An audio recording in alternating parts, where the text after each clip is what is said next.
What are we doing here? And where are we gonna go? It's like we just woke up one morning, and then it's welcome to the show. Don't ask any questions, just go with the flow. Make as much money as you can, and try your best not to get broke. Copy everything you see on the TV, from the hairstyles to the clothes, and don't think too often, just do exactly as you're told. And if you ever get confused, then just turn towards the alcohol.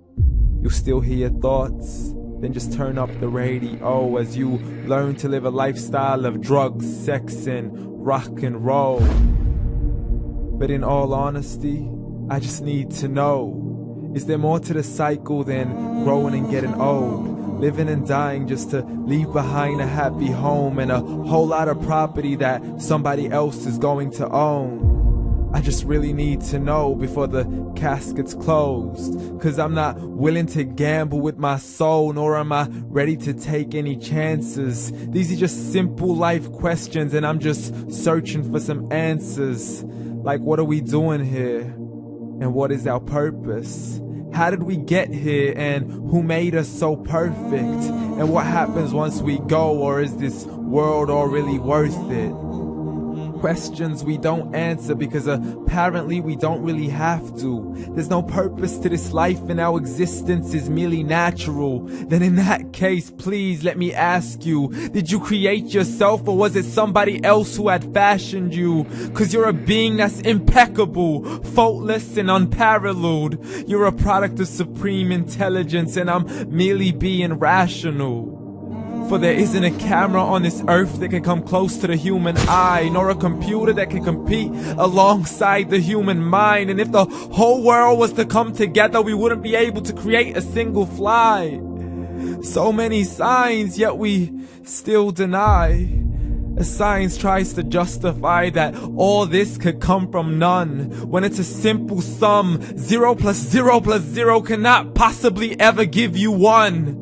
So from where did all this order come? For everything has its origins, a maker, a creator of its own. I mean, the only reason you're watching this video is because somebody had to press upload. So we can believe in the Big Bang, but I'd rather believe in He who caused it to explode. Allah, the creator of everything along with every single soul.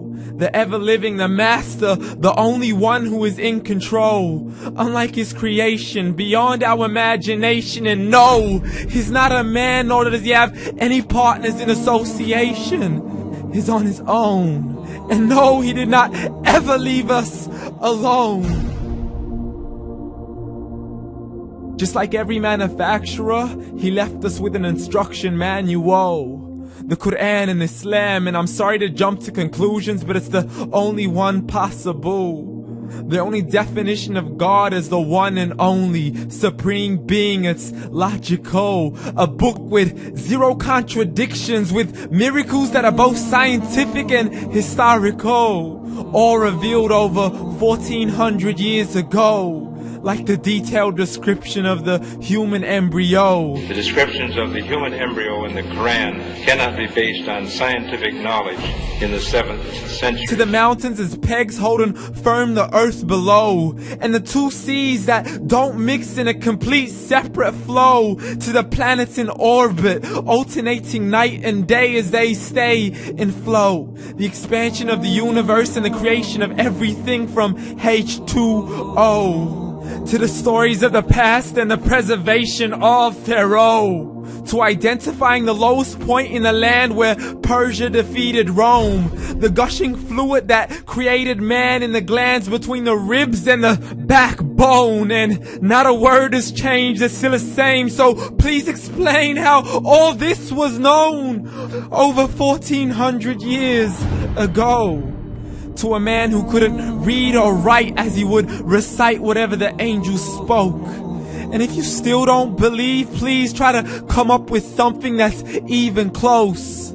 But you can't, so we took God as a mockery and his messengers as a joke. Muhammad could not read or write.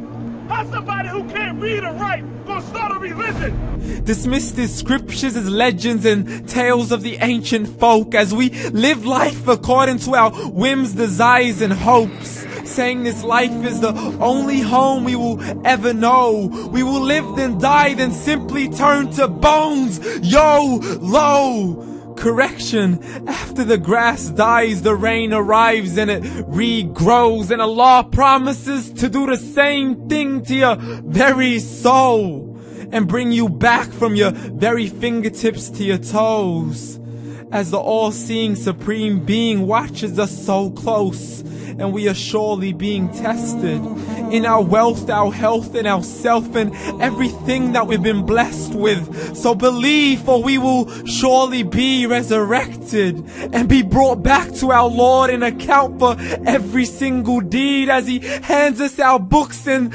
orders us to read.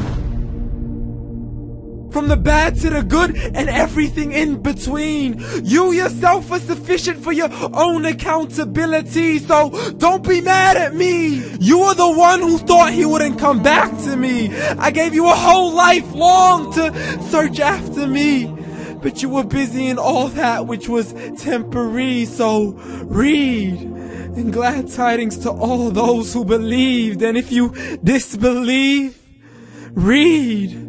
And don't let that day be the first day you find out what your life really means. Read.